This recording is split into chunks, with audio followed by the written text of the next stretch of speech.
Greetings, FX traders.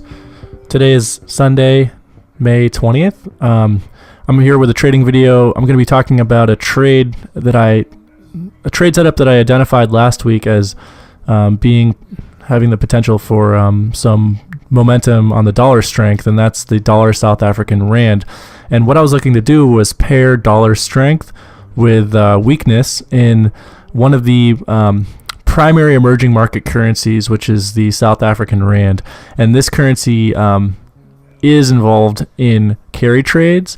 This currency does contribute to the emerging markets index. So what I identified last week was that pressure was being put on emerging markets because of the tightening dollar supply as the Federal Reserve goes through the process of quantitative tightening, which essentially is making dollar-funded debt more costly, more expensive to obtain for participants in these emerging markets. So what I'm looking for now is continued momentum on this trade. So I'll be watching, obviously, the pair closely and the emerging market index for signs of reversal. But for now, I'm staying in. For my next trade, I'd like to talk about a potential that I see in pound Swiss franc. Now, I really do want to trade this bearish bat pattern, though I don't trade technical patterns in isolation. What I'm looking for is either sentiment or fundamental themes to give me more evidence and more clues as to why I should be getting into the trade on the side that the technical pattern indicates. Now, if you look at the pound index, and this is a synthetic index, this idea comes from a fundamental analyst and trader who I trust. And what this is it's an equally weighted index. It's the 7 major currencies and the pound, and they all, you're essentially taking an average of how the 7 currencies are doing against the pound. And what you can see here from the moving average convergence divergence indicator is that the pound does seem to be number 1, overbought and on an extensive run on the bullish side, and number 2, starting to turn on the weekly basis against the other 7 major pairs. So what we're going to do is we're going to try to pair pound weakness, developing pound weakness with developing strength in another one of the major currencies. So going back to the chart of the franc here, pound franc, the Swiss franc is poised for strength among many of the majors. The other fundamental theme that I would like to bring up, and I have talked about this in a past video, would be the just the underlying political risks in the United Kingdom with Theresa May, her prime minister position, and the ongoing developments, fears, and discussion in the country around Brexit.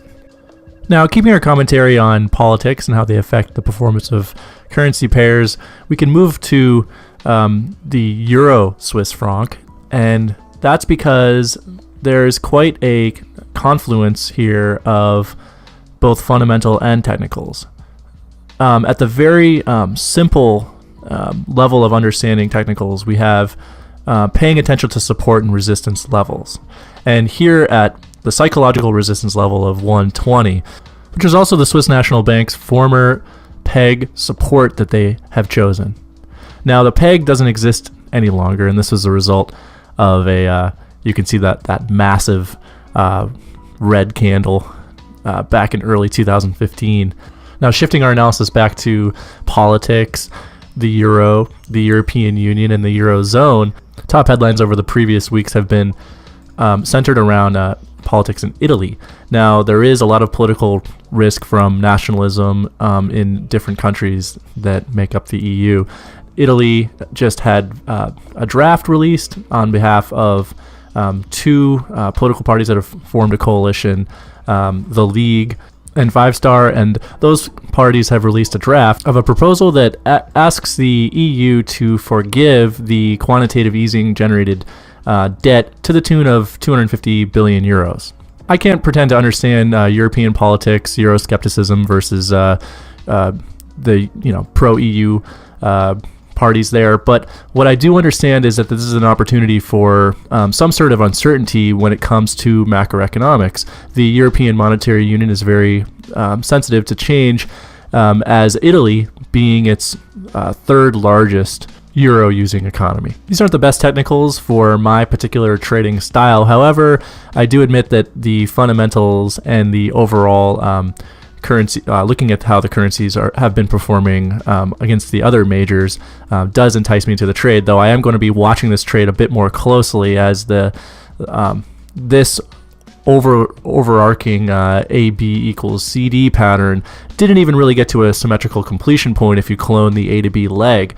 However, as it has turned before the symmetrical completion point of AB equals CD, what I can do is set my stop loss past point D, and really just look for additional protection afforded because of that resistance.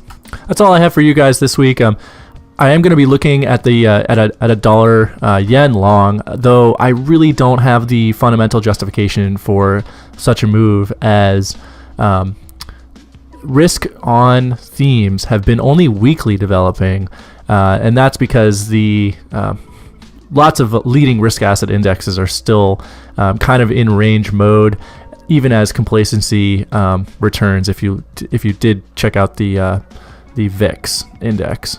So thank you for watching the video, and good luck and have fun trading.